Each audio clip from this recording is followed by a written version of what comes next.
Subscribe now and press the bell icon. Never miss an update. Good morning बच्चों, आज हम लोग class 12 के फिजिक्स में चौथा chapter moving charges and magnetism में एक बहुत ही इंपॉर्टेंट टॉपिक को शुरू करेंगे। Force on A current carrying conductor in magnetic field, यानी एक समान चुंबकीय क्षेत्र में धारावाही चालक पर लगने वाला बल को देते हैं। अब समझिए यहाँ पे, जैसे मान लीजिए कि एक समान चुंबकीय क्षेत्र यहाँ पर हम लोग ले लेते हैं और ये चुंबकीय क्षेत्र का डायरेक्शन आप देखिएगा, अगर क्रॉस है इसका मतलब है कि ये चुंबकीय क्षेत्र किधर है, अंदर की ओर। ठीक है, तो ये देखिए एक समान चुंबकीय क्षेत्र को प्रदर्शित करने के लिए इस प्रकार का बना दिए हैं और इस चुंबकीय क्षेत्र का मान रख देते हैं बी वेक्टर। तो बी वेक्टर चुंबकीय क्षेत्र हो गया और ये किधर है, अंदर की ओर। किधर है, अंदर की ओर। अब अगर इसमें एक धारावाही चालक को लेकर के आते हैं, जैसे यहाँ देखिए, मान लीजिए कि यहाँ एक धारावाही चालक इस प्रकार से लेकर के आते हैं, इसका कुछ नाम रख देते हैं धारावाही चालक का P और Q, और इस धारावाही चालक का लेंथ ले लेते हैं, यहाँ से यहाँ लंबाई कितना है, L है, और ये चालक कैसा है, धारावाही। इसका मतलब है कि इसमें करंट भी प्रवाहित हो। अब देखिए मान लीजिए कि इसमें I धारा प्रवाहित हो रही है, कितनी धारा, I धारा। ठीक है, धारावाही चालक है। अब इस पर एक बल लगेगा और वही बल का मान हम लोग को निकालना। अच्छा, इसके पहले देखिए एक चीज हम लोग निकाले थे कि अगर एक समान चुंबकीय क्षेत्र में गतिशील आवेश को रखें तो उस आवेश पर भी एक बल लगता है, कितना, F बराबर क्यू भी साइन थीटा। ठीक है, F इक्वल टू क्यू भी साइन थीटा। आ गया कुछ? एक समान चुंबकीय क्षेत्र में भी वेक्टर से गतिशील आवेश पर लगने वाला बल। अब यहाँ देखिए, अगर हम बात करते हैं कि इस चालक में करंट प्रवाहित हो रहा है, इसका मतलब कौन प्रवाहित हो रहा है, क्यू, क्योंकि करंट I इक्वल टू क्या होता है, क्यू बटा टी। अगर मान लीजिए कि इस चालक से, इसे यहाँ पर हम कुछ नोट कर लेते हैं, माना कि चालक PQ है जिसकी लंबाई कितनी है, L है, तथा इसमें I धारा प्रवाहित हो रही है। तो ये देखिए इसका कंडीशन दे दिया कि PQ एक चालक है, इसकी लंबाई L है और इसमें I धारा प्रवाहित हो रही है। अब I धारा प्रवाहित होने का मतलब क्या हो गया कि चालक के एक सिरे से दूसरा सिरा तक कितना Q आवेश T समय तक प्रवाहित होता है, उसी को तो धारा बोलेंगे। I हम किसको बोलेंगे, Q अपॉन T। अगर धारा प्रवाहित हो रहा है इसका मतलब कौन प्रवाहित हो रहा है, आवेश। कितना समय में, T समय में। तो इसको भी मान लीजिए, यदि Q आवेश चालक के एक सिरे से दूसरे सिरे तक T समय में प्रवाहित होती है। अब देखिए ये जो आवेश है Q, ये चालक के एक सिरे से दूसरे सिरे तक T समय में प्रवाहित होता है। इसका मतलब है कि यहां से यहां तक आवेश के आने का कुछ ना कुछ वेग भी होगा, तो उस वेग को हम मान लेते हैं कि v है, तथा इसके अनुगमन वेग v है। अगर v है तो हमको देखिए पहले से ही मालूम है कि चूंकि गतिशील आवेश पर चुंबकीय क्षेत्र में लगने वाला बल कितना होता है, F इक्वल टू क्यू भी साइन थीटा। अच्छा, इसको आप यहाँ पर एक और देख सकते हैं, इसको आप केवल क्यू भी रख सकते हैं। क्यों रख सकते हैं, जब थीटा 90 का बनेगा, अगर साइन 90 का मान रखेगा तो 1 होगा और 1 होगा तो क्यू भी हम 90 क्यों रखेगा। जरा देखिए ये चुंबकीय क्षेत्र का डायरेक्शन किधर है, अंदर की ओर, इस प्रकार से, और चालक कैसा रखा हुआ है, इस प्रकार से। देखिए दोनों के बीच कितना एंगल बनेगा, 90। ठीक है, तो यहाँ पर आप केवल क्यू भी ले सकते हैं। ठीक है, देखिए ये चुंबकीय क्षेत्र जो है वो अंदर की ओर और चालक इस प्रकार से रखा हुआ, कितना कोण बनेगा, 90 डिग्री का। इस प्रकार से ले सकते हैं, लेकिन बाद में हम लोग उसको कर लेंगे स्पेशल केस में। अब यहाँ पर ध्यान दीजिए, देखिए F इक्वल टू क्यू, अब ध्यान दीजिएगा I इक्वल टू क्यू बटा टी होता है। तो अगर हम यहाँ से Q लिखेंगे तो Q बराबर हम क्या लिख सकते हैं, I T V भी साइन थीटा। और देखिए F इक्वल टू I, अब देखो यहां से V गुना T, V क्या है, वेग, और T समय, तो वेग गुना समय यानी 4 गुना समय दूरी।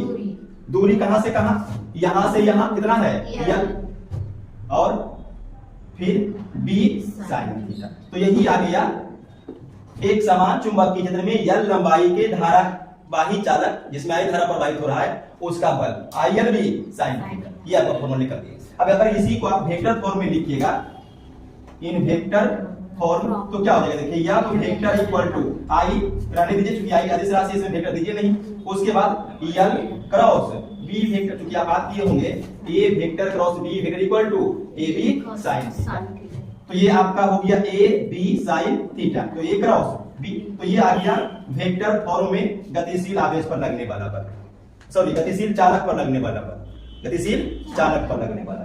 अब देखिए इसमें स्पेशल केस भी आप ले सकते हैं।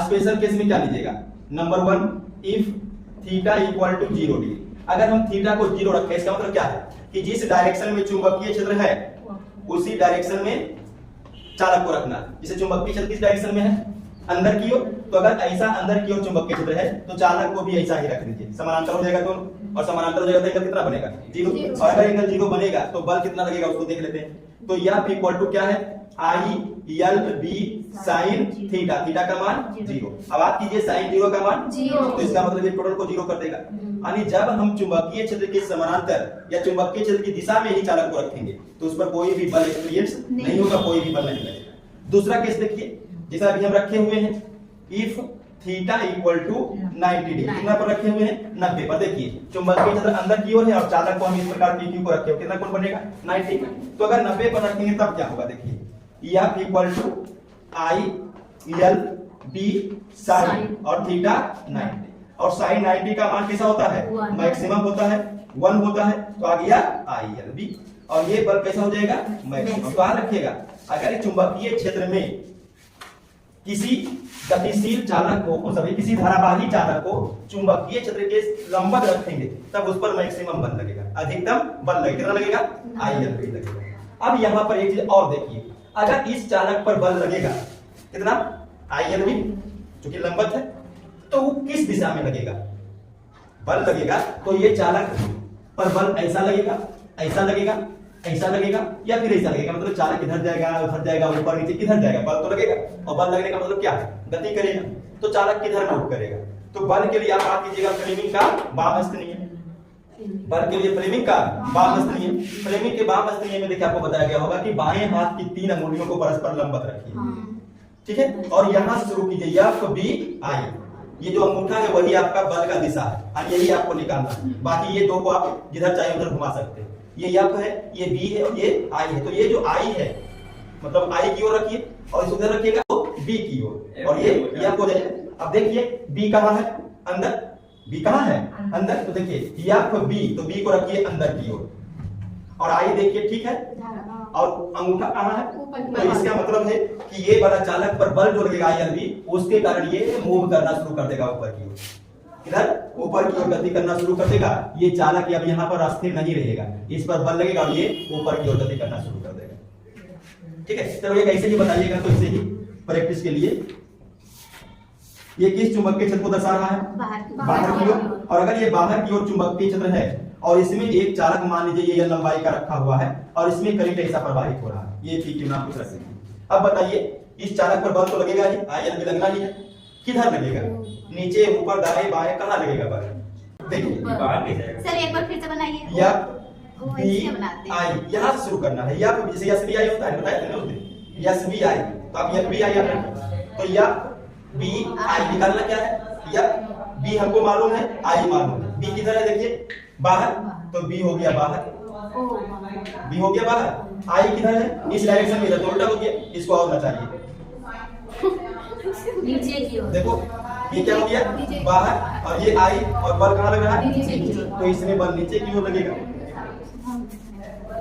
ठीक है। तो ये चालक नीचे मूव करेगा, ये ऊपर करेगा, क्योंकि चुंबकीय क्षेत्र का दिशा बदल गया, किसी का भी दिशा बदल जाए, यहाँ किसका दिशा बदला, धारा वही दिशा में है, चुंबकीय क्षेत्र बाहर चुंबकीय क्षेत्र अंदर, तो उल्टा बोल दिया, चुंबकीय क्षेत्र बाहर चुंबकीय क्षेत्र अंदर, ठीक है।